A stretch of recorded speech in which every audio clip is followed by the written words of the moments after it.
Qadın evdə oturub övladlarına, ailəsinə baxsa daha yaxşıdır. Mən bu cür fikirləşirəm. Əsas etibarilə, əsas bizim istiqamətimiz qadını evdə saxlayıb, mətbəxdə və ev şəraitində uşaqlarına baxmağa yönəltsək, bu Azərbaycan cəmiyyətinə sanıram ki, daha çox xeyir gətirə bilər. Şiddətə məruz qalırlar sözünü mən qəbul edə bilməm. Çünki bəzən kişilər daha çox şiddətə məruz qalırlar. Azərbaycan Dillər Universitetinin rektoru Kamal Abdullah'ın həyat yoldaşının kim olduğunu bilirsiniz.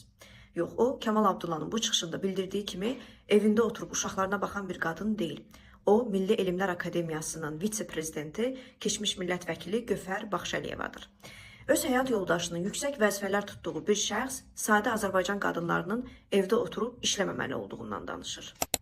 Üstəlik, Azərbaycan mətbuatında zaman-zaman rektor Kamal Abdullah'ın universitetdə çalışan qadın müəllimlərlə kobud rəftar etməsi və buna etiraz edən müəllimlərin işdən azad edilməsi ilə bağlı xəbərlər də yayımlanıb. Təkcə bu faktın özü bu çıxışın mahiyyətini çox yaxşı şəkildə açır. Konstitusiyanın 35-ci maddəsinə əsasən hər kəsin işləmə hüququ var və gender bərabərliyi haqqında qanunun 3-cü maddəsinə əsasən cinsi ayrı-seçkiliyin bütün formaları qanunla qadağandır. Bugün qadının işləməməli və evdə oturmalı olduğunu təşviq edən düşüncə tərzi Azərbaycan qadınının konstitusiyon hüququnu ictimai şəkildə dəyərsizləşdirməkdir. Absurd olan isə budur ki, bu fikirləri səsləndirən şəxs mədrəsənin, dini təhsil müəssisəsinin rəhbəri deyil, dünyəvi dövlətin ali təhsil ocağının rəhbəridir. Dünyəvi dövlətdə isə ali təhsil ocaqlarının missiyası qadınları evə qaytarmaq yox, onların potensialını cəmiyyətə qazandırmaqdır. Bu çıxış təkcə Azərbaycan qadınlarının işləməsinə qarşı bir çıxış deyil. Bu çıxış Azərbaycan qadınlarının cəmiyyətdə rolunun məhdudlaşdırılmasına xidmət edir. Çünki onlar da yaxşı bilirlər ki, qadının evə qapadılması onun iqtisadi müstəqilliyini zəiflədir və nəticədə zorakılığa məruz qalan qadınların çıxış yollarını daha da çətinləşdirir.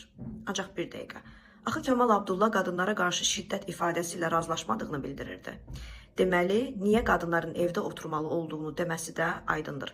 Halbuki qadına qarşı şiddət, fiziki zorakılıq şəxsi fikir mövzusu deyil. Bu, hüquqi olaraq bilinən və minlərlə qadının həyatına mənfi təsir edən sosial reallıqdır.